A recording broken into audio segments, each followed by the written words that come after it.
అందరికీ నమస్తే. నేను మీ Aparna. Welcome to Aparna cooking and vlogs. ఈరోజు మనం ఈ వీడియోలో గులాబ్ జామ్ తయారు చేసుకోబోతున్నాం. ఎక్కడ కూడా స్కిప్ చేయకుండా ఫుల్ వీడియో అయితే చూసేయండి.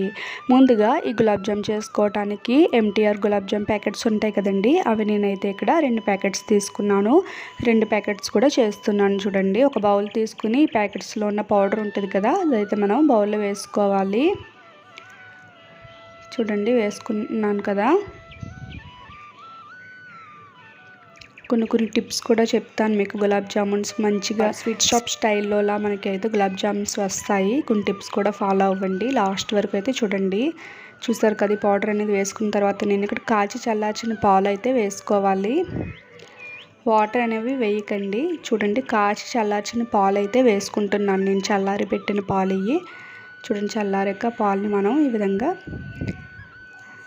కాచి చల్లారిన పాలు అయితే వేసుకుని, చూడండి, పిండిని మనం ఈ విధంగా కొద్దిగా సాఫ్ట్గా అయితే కలుపుకోవాలి. చపాతీ ముద్దలాగా అయితే మనం రౌండ్గా అయితే కలిపేసుకుందాము.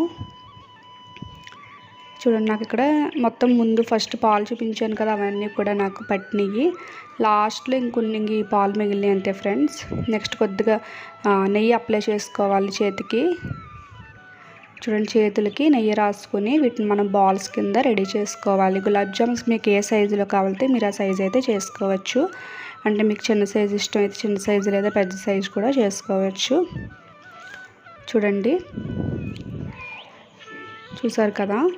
నెక్స్ట్ ఫస్ట్ టిప్ ఏంటంటే ఫ్రెండ్స్, మనకి గులాబ్ జామున్స్ చాలామంది పాకంలో వేయగానే విరిగిపోయినట్టు అయిపోతాయి. ఎందుకంటే మనం చూడండి, గులాబ్ జామున్స్ ఈ బాల్స్ చేసేటప్పుడు ఎక్కడా కూడా పగుళ్ళు అనేవి లేకుండా మనం చేసుకోవాలి. చాలా సాఫ్ట్గా మనకి ఎక్కడ కూడా పగుళ్ళు లేకుండా గులాబ్ జామున్స్ చేసుకుంటే మనకి మంచిగా వస్తాయి. చూడండి, బాగా వస్తాయి. చూసారు కదా, బాల్స్ అయితే మనం రెడీ చేసుకుంటున్నాను.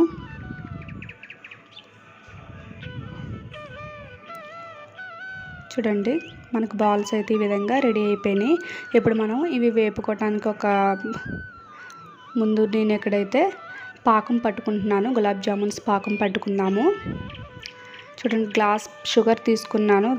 అంటే గ్లాస్ పంచదారకి గ్లాసున్నర వాటర్ అయితే వేసుకుంటే మనకు కరెక్ట్గా సరిపోతుందండి గులాబ్ జామ్ పాకం అయితే. చూసారు కదా, పంచదార అంతా కూడా కరగాలి బాగా.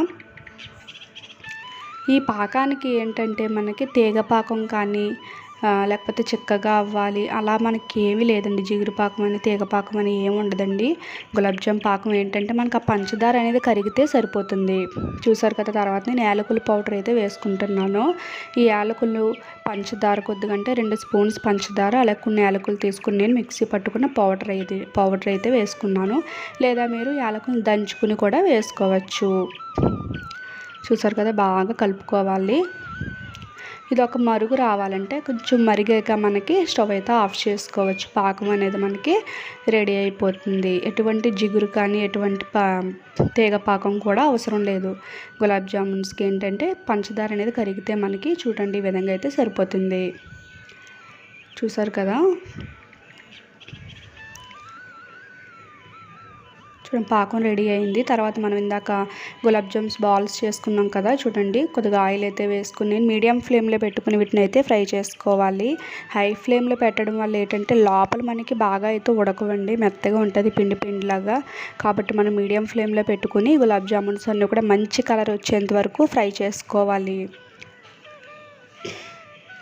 బాల్స్ అన్నీ కూడా ఒకసారి వేసేయకూడదండి గులాబ్ జామున్స్ని, ఎందుకంటే అవన్నీ కూడా విరిగిపోతాయి. చూడండి, ఒకటి ఈ విధంగా ఒక్కొక్కటి వేసుకుంటే మంచి టేస్ట్ అయితే వస్తాయి. ఇవన్నీ వేసుకుని ఇలాంటి గరిటెతో మనం ఈ విధంగా తిప్పుతూ ఉంటే అన్ని సైడ్స్ కూడా బాగా ఫ్రై అవుతాయి. చూడండి, అన్ని సైడ్స్ కూడా తిరుగుతున్నాయి కదా, మంచిగా అయితే ఫ్రై అవుతాయి. మీడియం ఫ్లేమ్లోనే పెట్టుకోవాలండి, హై ఫ్లేమ్లో అసలు పెట్టవద్దు.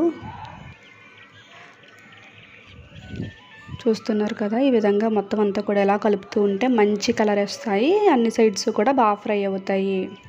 చూడండి, మనకి గులాబ్ జామున్స్ అయితే మంచి కలర్ అయితే వచ్చేసినాయి కదా.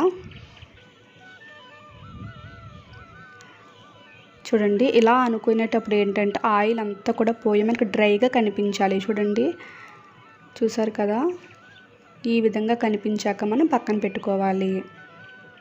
చూడండి, ఇవి కూడా తీసేసుకుందాము. ఆయిల్ అనేది లేకుండా ఈ విధంగా అనుకుని తర్వాత మనం ఒక ప్లేట్లోకి అయితే వేసుకోవాలి. ఇప్పుడు మనకు గులాబ్ జామున్స్ మంచి టేస్ట్ రావాలంటే చూడండి, టిప్ అయితే గుర్తుపెట్టుకోండి ఫ్రెండ్స్. ఇప్పుడు మనం వీటిని పక్కన పెట్టాం కదా, ఇవి మనకి గోరువెచ్చగా ఉండాలి. చూడండి, బాగా వేడిగా ఉంటే ఉండగా మనం పాకంలో వేసామనుకోండి మెత్తగా అయిపోతాయి అన్నమాట. అంటే ఏంటి, పేస్ట్లా అయిపోతాయండి. అలా కాకుండా మనం అవి గులాబ్ జామున్స్ ఇవి మనకి గోరువెచ్చగా ఉండాలి. చూసారు కదా, గోరువెచ్చగా అంటే కొద్దిగా చల్లారిని నాకు గోరువెచ్చగా ఉన్నాయి. అలాగే పాకం కూడా గోరువెచ్చగా ఉండాలి. పాకం వేడిగా ఉండకూడదు, గులాబ్ జామ్స్ కూడా వేడిగా ఉండకూడదు. వేడిలో వేడి వేస్తే ఏమవుద్దండి, రెండు కూడా కలిసిపోయి మొత్తం అంత పేస్ట్లో అయిపోతాయి. కాబట్టి మనకి గులాబ్ జామున్స్ అలాగే పాకం కూడా రెండు మనకి గోరువెచ్చగా ఉన్నప్పుడు వేసుకుని చూడండి, ఈ విధంగా మొత్తం అన్నీ కూడా పాకంలో కలిసే విధంగా బాగా కలుపుకోవాలి. కలుపుకున్న తర్వాత ఒక అరగంట సేపు మూత పెట్టి పక్కన పెట్టుకోండి. వెంటనే అయితే మనకి అవ్వవు ఫ్రెండ్స్.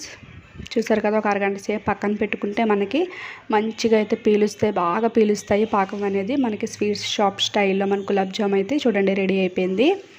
ఒక అరగంట సేపు అయితే నేను పక్కన పెట్టాను. లేదా మీరు నైట్ చేసుకుని మార్నింగ్ అయితే ఇంకా బాగా పీలుస్తాయి. చూడండి, నాకైతే గులాబ్ జామున్ పర్ఫెక్ట్గా అయితే పీల్చే పాకం అనేది చాలా టేస్ట్గా ఉన్నాయి ఫ్రెండ్స్.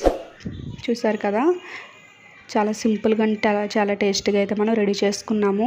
అలాగే ఈ వీడియో మీకు నచ్చినట్లయితే లైక్ చేయండి.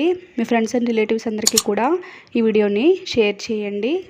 మరిన్ని మంచి రెసిపీస్ కోసం మన ఛానల్ని సబ్స్క్రైబ్ చేయడం మాత్రం మర్చిపోకండి. సబ్స్క్రైబ్ చేసి సపోర్ట్ చేయండి. Thank you.